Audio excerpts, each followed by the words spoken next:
Hello and welcome back to the Unexplained. Today we are going to be looking at the Rendlesham Forest incident, aptly named Britain's Roswell. This incident occurred in the United Kingdom near RAF Woodbridge, situated in the forest by the east gate of the military base. At around 3 AM on the 26th of December 1980, a security patrol near the east gate of RAF Woodbridge saw lights apparently descending into the nearby Rendlesham Forest. The servicemen initially thought it was a downed aircraft, but upon entering the forest, the individuals reported seeing a strange glowing object that was metallic in appearance and triangular in shape, approximately 3 meters across by 2 meters high, with coloured lights. As they attempted to approach the object, it appeared to move through the trees, and the animals on a nearby farm went into a frenzy. One of the servicemen, Sergeant Jim Penniston, later claimed to have encountered a craft of unknown origin whilst in the forest. Shortly after 4 AM, local police were called to the scene but reported that the only lights they could see were those from the Orford Ness lighthouse some miles away on the coast. After daybreak on the morning of 26th of December, servicemen returned to a small clearing near the eastern edge of the forest and found 3 small impressions on the ground in a triangular pattern, as well as burn marks and significant damage to nearby trees and foliage. At 10:30 AM, the local police were called out once again, this time to see the impressions, which was what they thought at the time to have been made by an animal. This photograph taken at the scene shows PC Brian Creswell examining the triangular indentation of marks. The Deputy Base Commander, Lieutenant Colonel Charles Holt, visited the site with several servicemen in the early hours on the 28th of December 1980. They took radiation readings in the triangle of depressions and in the surrounding areas with a Geiger counter. Radiation readings in the area of depression were reported as more than double the surrounding undamaged area. Later that day, technically day 2 of the UFO encounter, the night of the 27th of December, the base's Christmas party was interrupted by one of the patrolmen shouting, "It's back." This time, Deputy Base Commander Holt went out to the woods himself to investigate. He brought with him Geiger counters, a piece of lightning equipment called a starscope, a photographer, a small team of men under his command, and crucially a tape recorder. Here is some of the tape recording. 148, we're hearing very strange sounds out of the farmers' barnyard animals. It's very, very active, making an awful lot of noise. Yes, in a pigmentation. You just saw a light where? Wait a minute, slow down. Where? Right in this position here, straight ahead, in between the tree. There it is again. Watch, straight ahead off my flash right there, sir. There it is. Hey, I see it too. What is it? We don't know, sir. So, can I get some? Yeah, it's a strange, small red light. Looks to be out maybe a quarter to half mile, maybe further out. I'm going to switch off it. The light is gone now. It was approximately 120 degrees from the site. Is it back again? Yes, sir.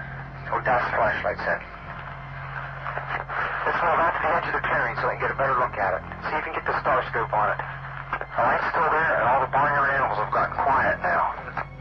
Yeah, we're heading about 110 to 120 degrees from the site. I'm through to the clearing now. Still getting a reading on the meter. About 2 clicks. Meter's count 3 to 4 clicks, getting stronger.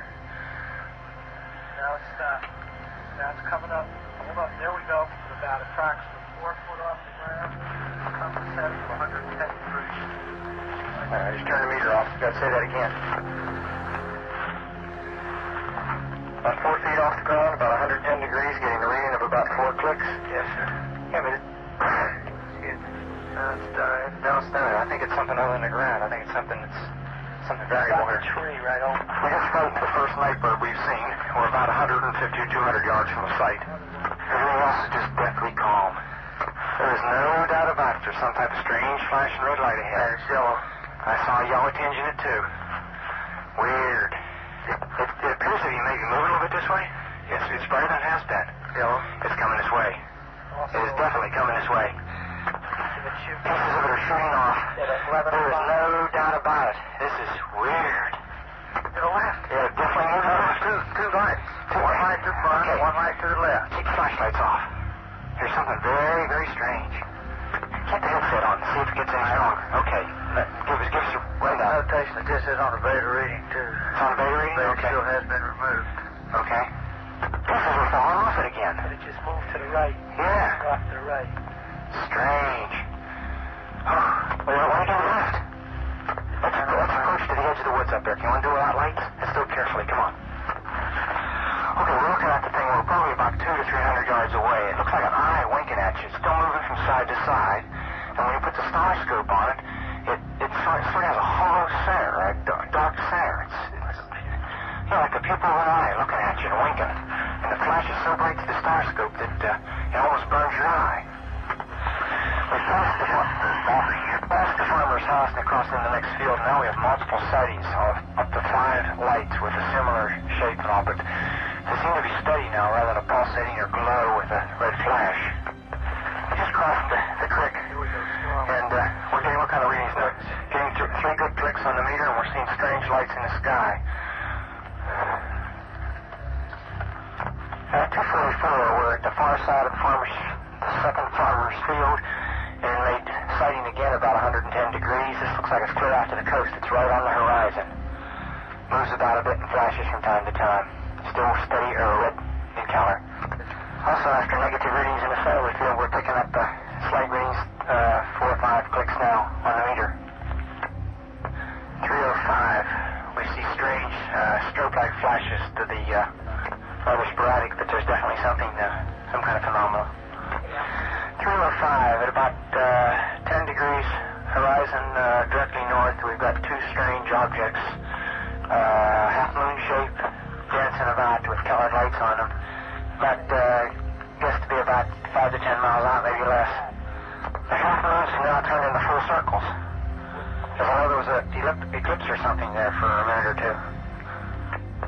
0315, now we've got an object about 10 degrees directly south, 10 degrees off the horizon.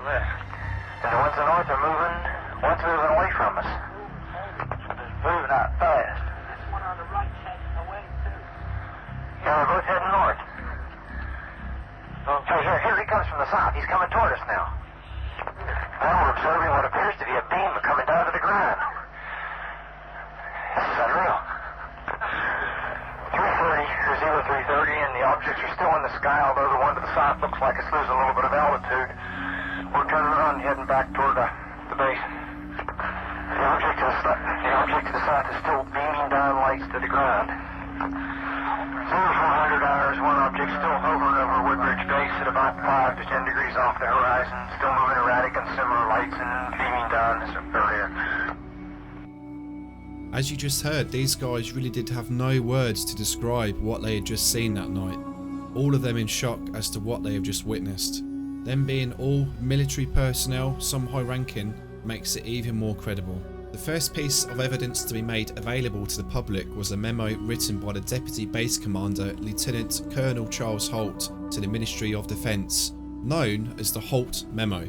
This was made publicly available in the United States under the US Freedom of Information Act. The memo was under the title Unexplained Lights. What makes the Rendlesham Forest incident stand out from the thousands of other UFO reports is the number of credible witnesses at the scene. Also, it was highly unusual sighting since it described a flashing light low to the ground, whereas most are up in the sky. With it being so low to the ground, it was clear that a simple celestial solution was not plausible.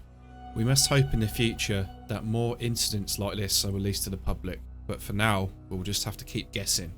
Is there life out there, and are we being visited by extraterrestrials? I hope you enjoyed the video, and I'll see you next time on The Unexplained.